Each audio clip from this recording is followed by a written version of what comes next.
My boss, Thomas Hatch, made his first commit in Salt in 2011, and then, sort of funny story, he got a contributor shortly after that, a couple of weeks after that, and then a couple of weeks after that, he got this email, and this email was from LinkedIn's engineering team, and they said, "We love your software," and he said, "What?" And they said, "No, it's great. We've deployed it in production. It's running 10,000 machines." And he said, "What?" They said, no, it's great. We're just wondering if you can add some more features." And he said, "Okay, but I really don't think you should run this in production. It was really just a hobby." But things just sort of took off from there. It goes to show you what happens when you have a good idea and you put it online just to see what happens. So let me talk about the sorts of problems that SaltStack has. As I've talked to many of you, I know that many of you are web developers or Django developers specifically.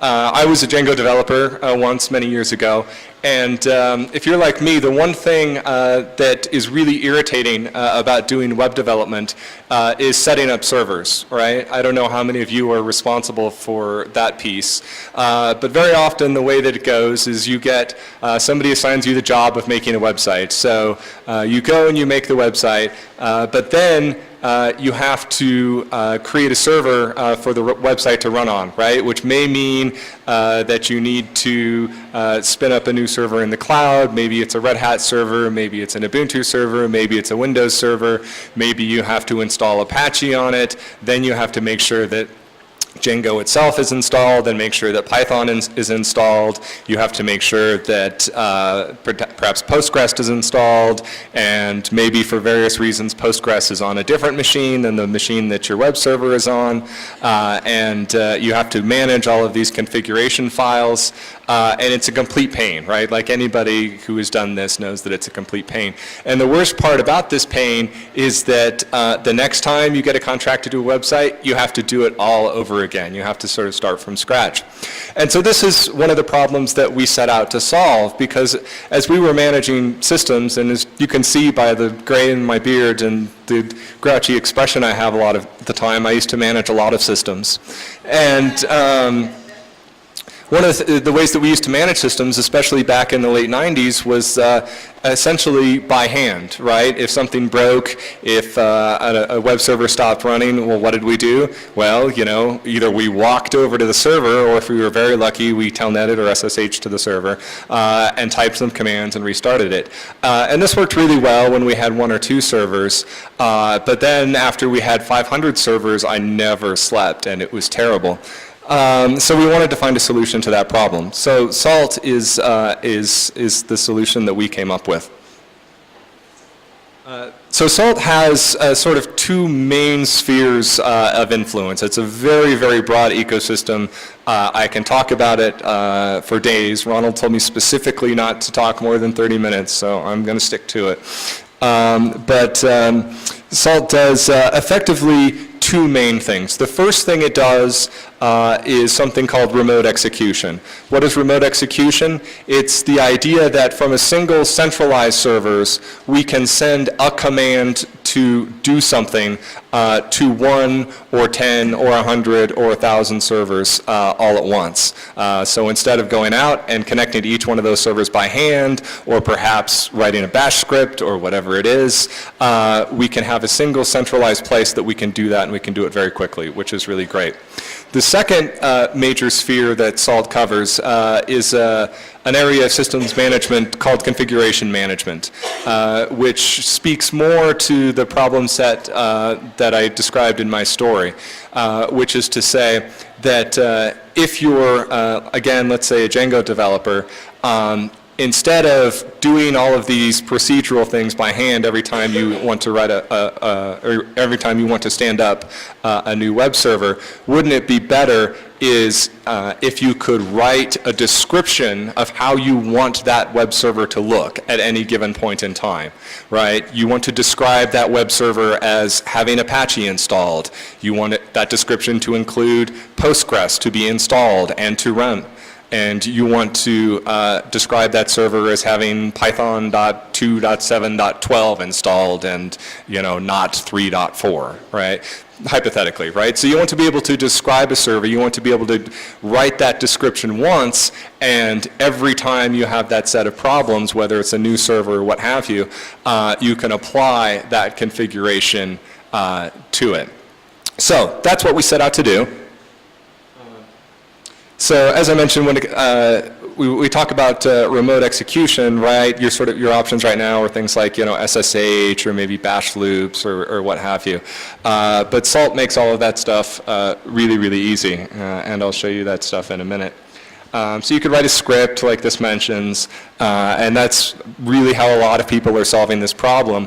But scripts have a number of problems. One, they can be kind of hard to maintain. They can be sort of hard to pass between developers. At times, they can really get out of hand because anybody who's been doing this for a while knows the feeling of going, oh, okay, I've got a problem, right? I'll solve it with bash. I'll write, you know, 200-line bash scripts. Life is great.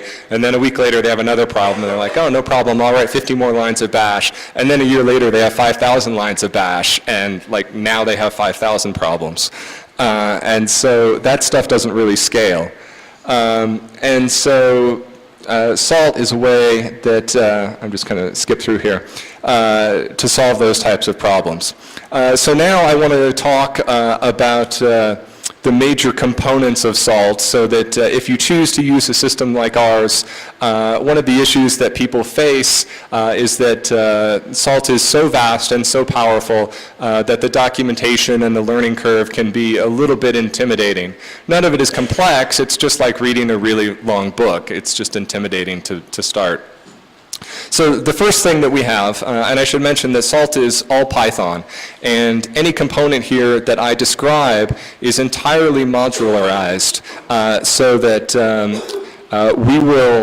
Salt includes these components, but if you want to write your own, all you have to do is start writing pure Python, and it plugs into Salt immediately, which gives you the advantage of not having to write a bunch of boilerplate, right? Because again, if you had to manage systems and you want to do it with a bash script, right, like you've got to, you know, make sure that you have a way to connect to all these systems, and you've got to manage keys between these systems, right? Like Salt can abstract all of that stuff away from you.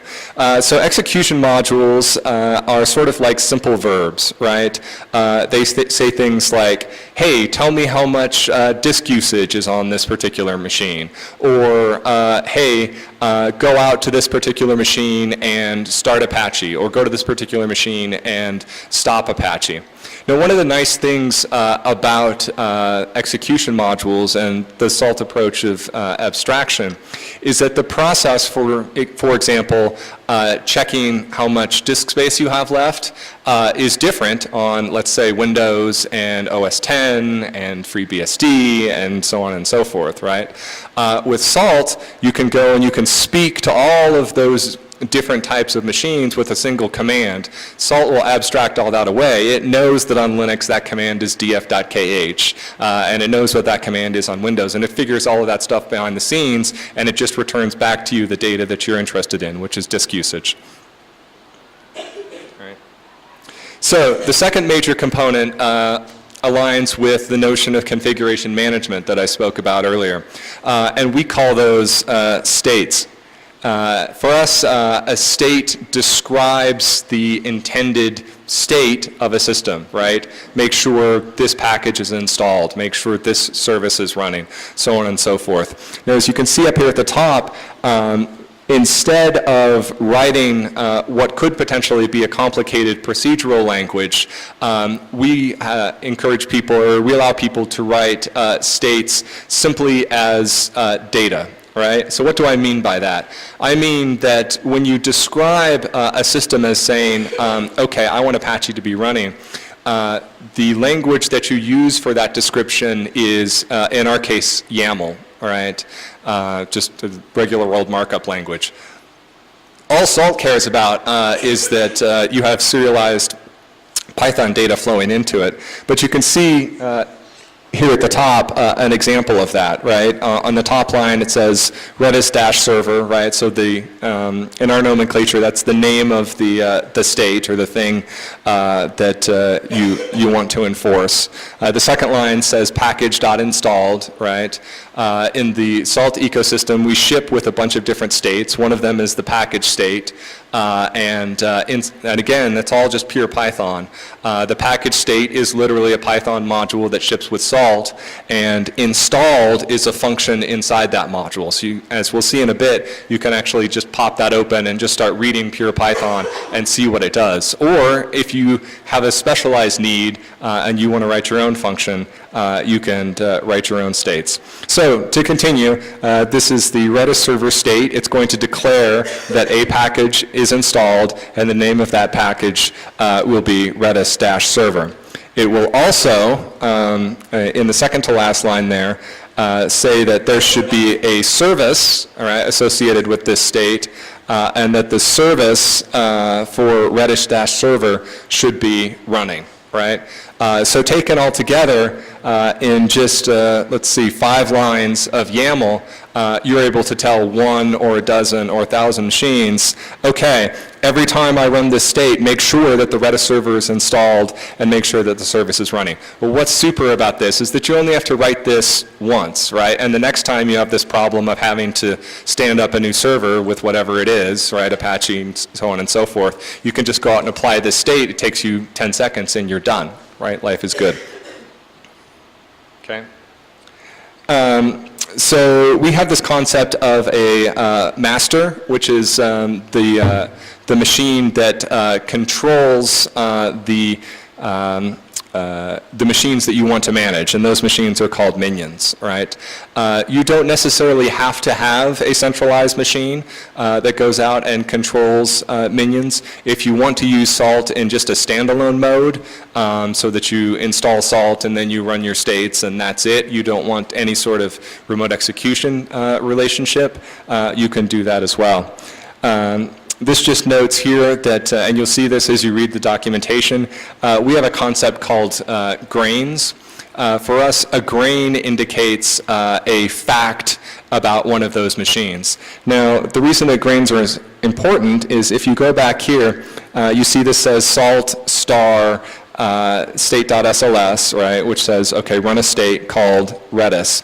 Now the star there indicates that the master machine should go out and contact all of its minions. But let's say you manage, you have 30 customers, right? And in this case, you only want, you're going to do a maintenance period for one customer, right?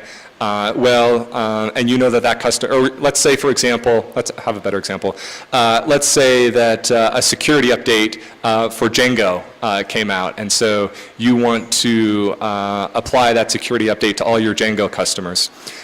You can use grains to associate which servers are maybe associated with which customers. It's just arbitrary facts about a server. It allows you to do things like target all of your Windows servers or target all of your FreeBSD servers. Any sort of arbitrary fact you want to apply to a server, we call a grain.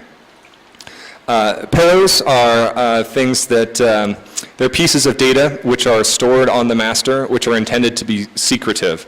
So as you're reading through the documentation, this can be a little bit abstract, but the best way to think about it is, okay, so you're thinking, all right, I want to build this web stack, right, and okay, he said that I should install Apache and I can use the package uninstalled state, and okay, I get all that, right, but how do I manage, let's say, creating a configuration file for Postgres that contains the password to connect back to my Apache server, right? So Pillar is a place where you can store that secure data. And then, we won't have time to get into it today, you can use that in a templatized manner to include that sensitive data inside the files which may get written out to a minion. So let's say you're using a state to describe a configuration file, right? For us, that's the state file.managed. In states, we allow all of that data to be templatized using Jinja, right? Anybody here who's a Django developer knows everything there is to know about Jinja. And so you can use that to insert the password dynamically into the file. And so that way you don't have to go out and write passwords directly into the files that you're managing.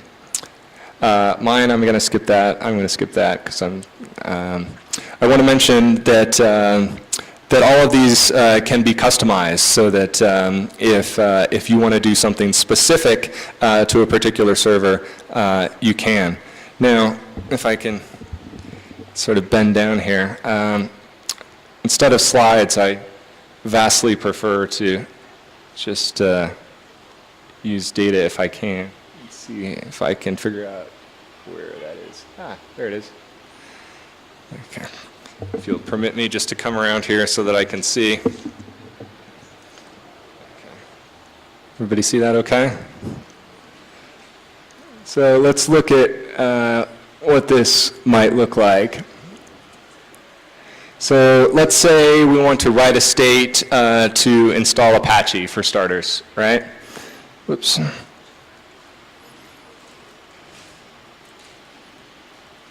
Okay, we give our state our name. Actually, that's better. Thank you. We call it install Apache, right? We say package.installed, right? And then we just say name, right, Apache. Now what we can do here is we can just demonstrate that using Salt, if I can type today, state.sls install Apache, right? We could see, now here's the interesting thing about states. States are what we call idempotent, right? Which means that they recognize the current state of a system and they only act if it's necessary to do so, right?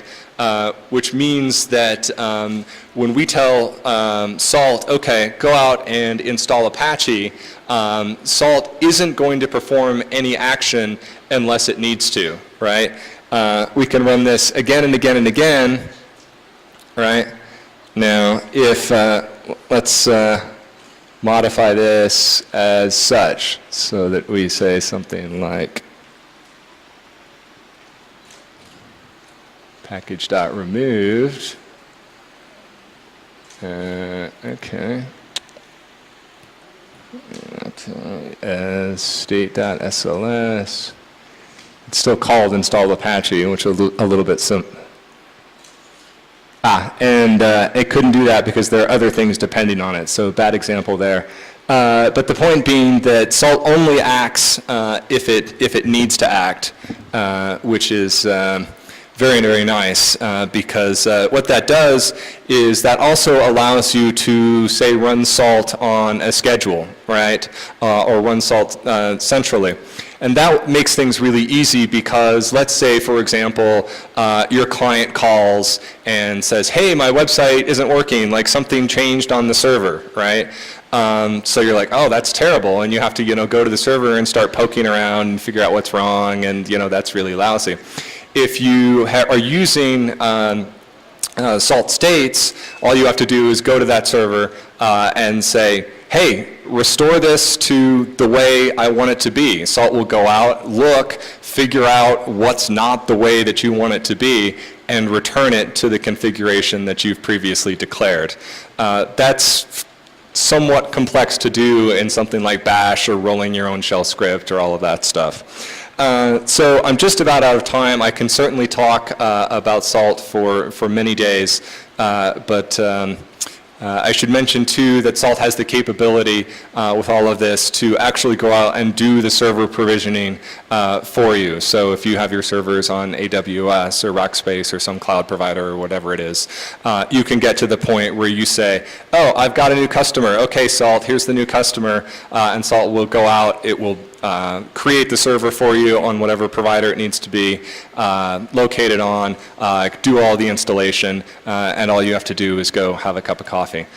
So that's a extremely basic overview of SALT. I'm certainly more than happy to answer any questions about it either now or certainly more in depth later on. Mike? Questions? Hi, Mike. Hi. I'd like to inquire, what would be the minimum requirements I would need on a machine for me to install SaltStack in practice using it? Because the idea is most of us, we rarely have reliable internet. So we prefer to download something on our machines, and then later on when you're at home, that's when you practice. Okay. So could you please give us an ideal situation for practicing with SaltStack? Yeah, okay, I could hear some of that because this fan was loud, but I think that that what you said was something having to do with how do you, or what's necessary to install SALT, and how do you manage it over proxies? Is that? I mean practice using SALT. Take into account that most of us, we rarely have regular internet connection. So we prefer if like me, I install my software. Then when I'm at home, that's when I practice using the software. Right. So your question was about minimum machine requirements, hardware. Oh, inbound machine requirements. Yes. Okay. So if you want to use SALT in a master-minion relationship, there are 2 TCP ports are required. Minions connect inbound to masters on TCP ports 4505 and 4506. SALT also has a mode where instead of that master-minion relationship, it does all of its work simply over SSH. In which case no SALT installation is necessary at the remote end. Instead, we figured out a way so that SALT can just SSH in with a username and password or a public key. It briefly installs a small version of itself, does the work that it needs to do, and then deletes itself. So either of those approaches are fine. I mean, what would be the minimum machine requirements if I have a laptop? Oh, the minimum machine requirements. Okay. SALT, if used in standalone mode, really only uses, well, it depends what it's doing while it's running, because, for example, SALT may spawn a bunch of processes to install things, but typically the memory footprint is pretty small, less than about 5 or 10 meg. So you can work on any laptop? Yeah, in fact, there's a project in Africa that has Raspberry Pis that are used for remote power generation stations, or used to manage remote power generation stations. And we actually have a version of SALT that runs really, really well on the Raspberry Pi. And lots of people use it for embedded systems. So if, let's say, for example, you have, you're using Raspberry Pis in a classroom setting, right? And you say to yourself, you know, what I want to be able to do is have students go out and muck about with these Raspberry Pis during the day, and then at the end of the day, I want to restore them all back to like a known configuration. SALT can absolutely do things like that.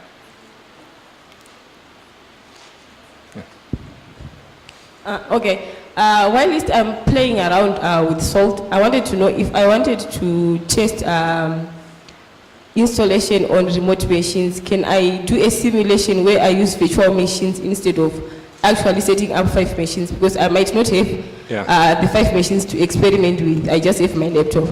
Yeah. So the question was about like simulating what it would be like on more than one machine, all right? SALT does ship with a script that does exactly that. It's called Minion Swarm. It's in the test directory. So if you go to the GitHub repo and you look, there's under the top level directory, there's a directory called test. And then under that, there's a script called minion-swarm. And so you run it and you can say, oh, give me 5 minions, and then you tell it what the master is going to be, and it'll spin up 5 minions and try to connect to the master that way. In terms of sort of related, I think, to your question about sort of like testing and learning SALT, with all of these states, They're all supported with basically a dry run flag. It's called test equal true. And so that way, because obviously what you don't want to do, right, is mess around and say, oh, okay, I'm going to write a state that messes with my password file, and oops, I did it wrong, and now my machine is broken, right? Not so great. So you can run all of these states with test equal true, and then Salt will just tell you what would have happened if you weren't in test mode.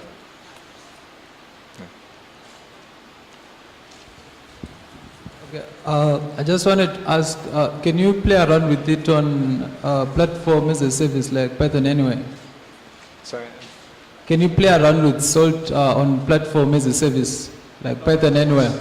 Yeah, absolutely. So the question was, can you play around with Salt as with platform as a service? I don't think there are a lot of PaaS providers that have Salt installed by default. But Salt is packaged on every major distribution as well as available on PyPy and with pip. So installing it on a machine, if you have, for example, a server that's in the cloud or in a PaaS configuration, is relatively simple. I'm not aware of anyone who's doing Salt in a strictly PaaS way. But maybe we can talk a little bit more about later about what your exact details are and get it figured out. Yeah.